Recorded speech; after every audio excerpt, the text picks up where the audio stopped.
Anyway, let's focus on the fun we're having. Rob, I got something called science fiction stand-up. Now, some of these are old jokes put in a science fiction or secret space program setting. It's satire, like what Mel Brooks did with that movie Space Malls. Spaceballs. Yeah, exactly. Right. Thank you. So, Rob, this is your show. So before I begin, I want to ask your permission. Do I have permission to tell a funny story about the Dogman species? Sure, that'd be awesome. Chewbacca, Yeah, gray alien clones, that sounds good. Klingons, That sounds good. Draco and Off-World Germans, That sounds awesome. C-3PO and Jabba the Hutt. Sounds even better. All right, here we go. So the first, I'm going to talk about the Dogman species, and I'm going to tell it John Whitberg style, as if I have an altar that lives on a spaceship orbiting another star. Here I go. Once upon a timeline, one of my clone alters is a teacher on a gigantic spaceship orbiting the Tabby star.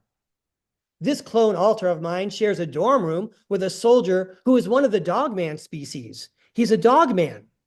He lets me call him Fido. The point is, he comes when I call him. I have memories of this Dogman soldier coming home from work every day. When I would ask him, "How was your day?" he would say, "Rough."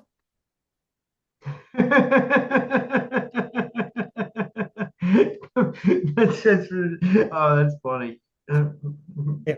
My clone alter has been on the spaceship so long, it's not like he's seen a tree in forever. I remember him asking the Dogman Fido, "What do you call that stuff on the outside of a tree?" He said, "Bark." The Dogman named Fido used to work at the fire station, but now he was in the fleet. The Dogman named Fido was a big fan of ship design, particularly the fronts of ships. Whenever he sees the fronts of some of these ships, he's the first to shout out, "Bow wow, bow wow." All right. Here is a riddle. Why did Chewbacca grow a mustache? I don't know. Because he wanted to look like his mother. Now, someone might say, come on, that's a space race joke. Other people, including me, would say it's not a joke at all, but for different reasons. Have you seen Chewbacca's mother? I think it's a fitting tribute from a loving son. Chewbacca, may he rest in peace in that reality where a moon crashed into him. I don't know why, but now all of a sudden, I can't stop thinking about Michael Jordan's mustache. I can never unsee that. That's funny. That's really funny. I'm glad you're enjoying it. Here we go. Here's another riddle, Rob. Why do Klingon males die before their female mates? I don't know why. Because they want to.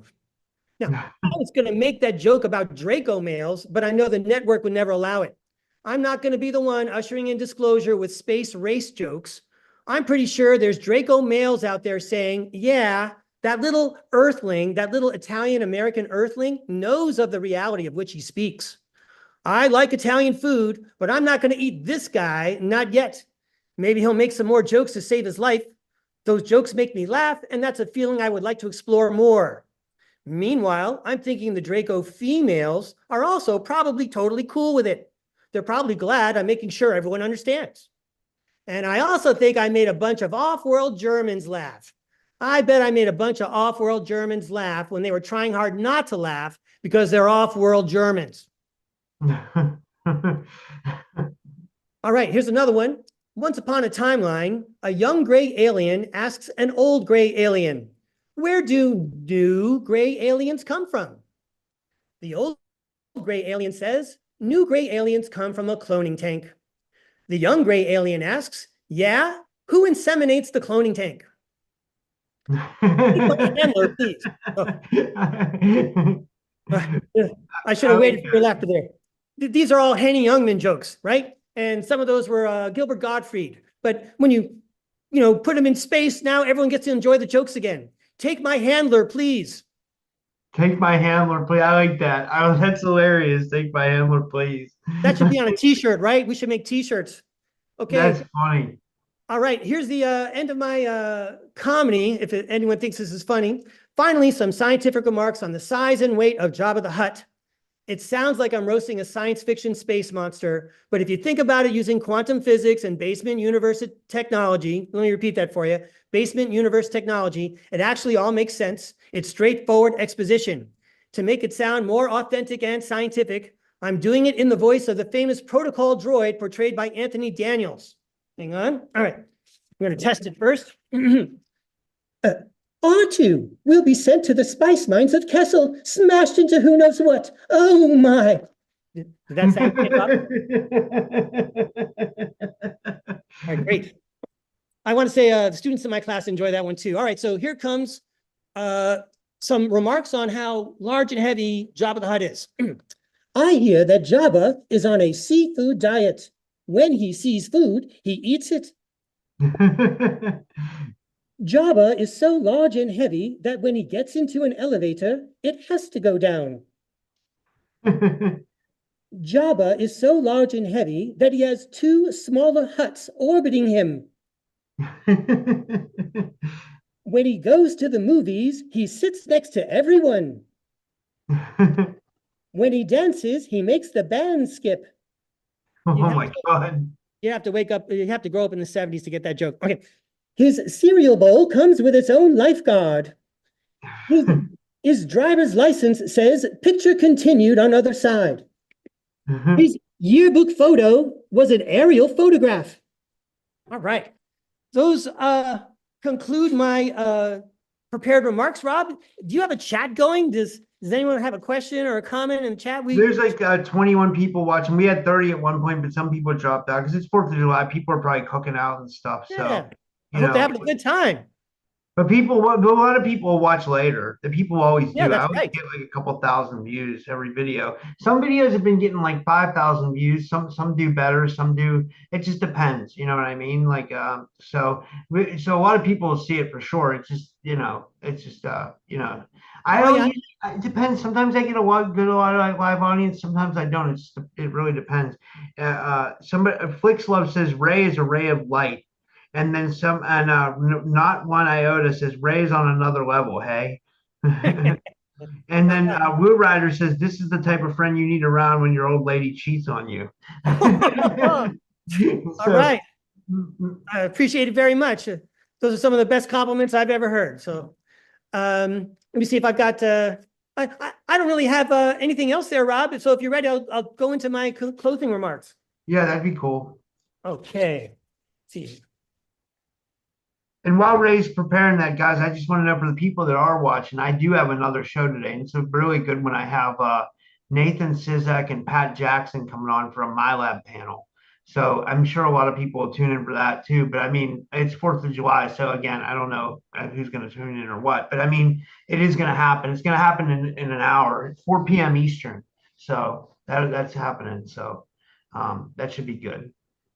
Yeah, that is awesome that you're bringing us this on July 4th, Rob. Thank you so much. And I enjoy it when Nathan's on the show too. I'm gonna go for a cookout after I'm done. So because I told Nathan, I said I can only do an hour. I said because it's 4th of July and my friend invited me for a cookout. So I was like, I want to go get some food at some point because I just went for a run. And when I went for a run, I was smelling all the grills. Like everybody had their grill fired up. You know what I mean? I could smell burgers and hot dogs. And I haven't been eating meat a lot, but I mean, it smelled so good. I'm not going to lie, it smelled so good. I was like, man, I wanted to jump in someone's backyard, jump in the pool, ready for a cookout. You know what I mean? Like, that's what the 4th of July is all about. You know? You should have pulled a Ferris Bueller and just ran through the backyards and grabbed stuff.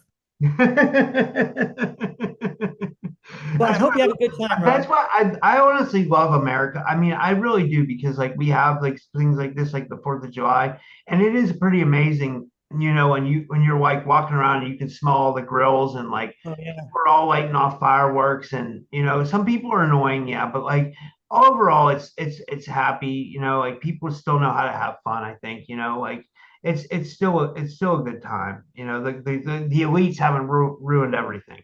Is what I'm saying, you know? Or if anything, you know, if they're behind July 4th, I'm going to say thank you for July 4th because, like you said, it's such a wonderful cultural event. And historically, you know, it's important to me. You know, it means a lot to me, July 4th. I'm not very political, but I'm a big patriot. Like, you know, my dad was in the Vietnam War and my grandfather was a prisoner of war in World War II. So I'm like real patriotic. I'm just not very political, if that makes any sense. Totally, Rob. Totally.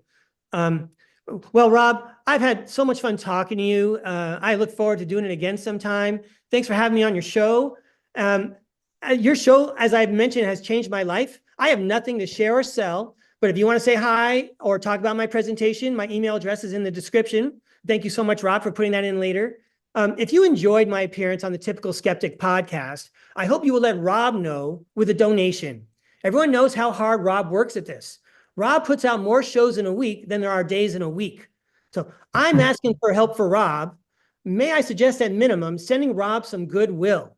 When you find yourself realizing how much you enjoy and appreciate what Rob does, that is the time to wrap that energy into a sphere and to send it Rob's way. And also, I'm calling out Rob's viewers and fans off planet too. I no longer have any doubts that there is an off planet and that there are civilizations of all kinds bursting with life out there. And I know that if Rob has Penny Bradley and Colonel Randy Kramer on the Typical Skeptic podcast, then people are watching this podcast off planet. So come on, off planet team. I'm asking for your help with Rob's mission.